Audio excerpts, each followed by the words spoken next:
This time bringing you all of the announcement highlights from the Game Awards, or more specifically, the big announcements that I was particularly interested in, as despite claims of it being somewhat short, it was still like 3 hours. And as usual, it came along with many announcements, world premieres, etc. So I figured I'd boil that down for people, talk about the stuff I was interested in and likely will be covering on the channel as well. So first and foremost, Baldur's Gate 3, big game for the channel, exactly my genre. And the news here wasn't mind-blowing because we know we're going to get more information on the 14th when they do their panel from hell. However, we did get a new trailer as well as a release window. They are officially shooting for August 2023, which is more or less what we expected. And if they manage to keep that date, that will put it at roughly 3 years in early access. And they also announced that Minsc will be involved somehow via showing him escaping from inside a mimic. And they also showed off some new gameplay footage with a few new monsters and things like that we hadn't seen before. But for the most part, the reveal here was the date itself and the fact that Minsc and Boo are going to be involved, or at least presumably Boo will be there. We didn't actually see him, and we'll kind of see what they do from there on the 14th. That brings us to the second bit of information, and this was Diablo 4. This was again primarily a release date reveal, though they did also show a release trailer as well, again with more information to follow on the 15th. They also did recently do a sort of media push where a bunch of people got to play it but not record it, and could talk about it using pre-recorded footage that the studio made. So personally, I'm holding off on judgment for this one until I see more in-the-moment stuff from people, probably around the time the beta opens up, because apparently it's getting an open beta at some point. But the big thing here was the release date announcement, which is June 6th, 2023.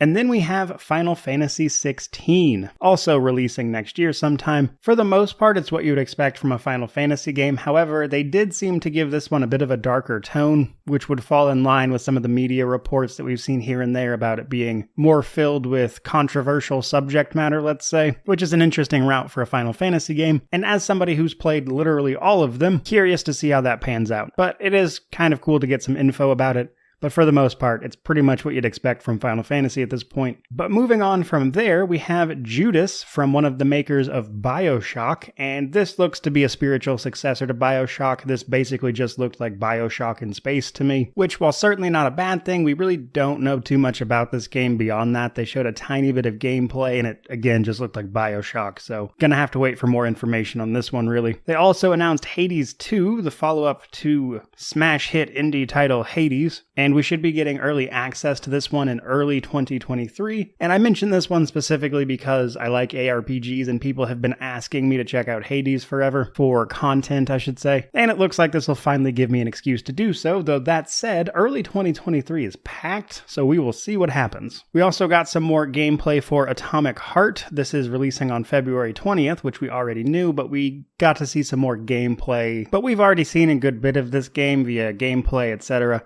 And it's shaping up to be a pretty interesting action combat adventure. So it was nice to see it, though really we won't have to wait too much longer to check this game out for ourselves. Again, February 20th. Then we saw more of Star Wars Jedi Survivor. This got a confirmed March release date, along with some gameplay and a look at Cal Kestis, who finally seems to have stepped into his role as a Jedi Knight, which I think will be interesting from a power curve standpoint, because presumably we'll start this one already better off in terms of our powers, as opposed to having to sort of relearn them as part of Fallen Order. So I'm curious what some of the more advanced force powers that are going to be available actually are. But Fallen Order was a fun game. I've actually reviewed that one previously, so I'm looking forward to the second one here. I'd be lying if I said it was one of my most anticipated games, but I am looking forward to it. And then we had an interesting announcement with Lords of the Fallen, which is a Souls-like from 2016 that I remember got some mixed reviews, as I recall, which is apparently being rebooted while also kind of expanding it as well. Apparently it's like 5 times bigger than the original release. And what they showed of it here looked pretty good. Though I think it's really interesting to reboot a series that's barely 6 years old. Just kind of an odd note that I wanted to mention, pretty much just because of that, actually. And speaking of Souls-likes, Elden Ring, as I'm sure many people already know, won Game of the Year, which makes the announcement of Armored Core 6 from Software that much more interesting, as this is apparently their next title and while we don't really have any more information than that, it's going to involve a bunch of fighting robots, and a lot of people have their eyes on what From Software does next, thanks to their win as well. So I would imagine you'll be hearing about this one quite a bit, as it is apparently going to be releasing next year as well. Now, while I considered those things to be the most interesting to me personally, there were also a variety of smaller announcements, such as Remnant 2, a first-person magic shooter, Immortals. We got a little more information about the upcoming game Nightingale, which is a sort of crafting survival game. We got some DLC announcements, a couple of smaller sort of indie games really, in the form of a Hellboy title, a game called Post Trauma, as well as a little bit of gameplay from the upcoming Warhammer 40k Space Marine 2. And then last but not least, an interesting title called Banishers. The trailer for this one really got me. There was a little bit of gameplay, and in some ways it kind of looks like it's just going to be an action adventure where you're fighting a lot of spirits and ghosts, but the mood of the trailer on this one really drew me in, and I'll definitely be keeping an eye on it. But that is pretty much everything interesting from the Game Awards, I would say. I'll try to post links to all the various trailers and stuff like that down below if you want to go check out any of this stuff for yourself. As if you're anything like myself, I don't really care much for the show itself. I do, however, tune in to see all these world premieres and announcements that always get bundled in, so hopefully I've spared you some trouble of having to dig in for that stuff yourself.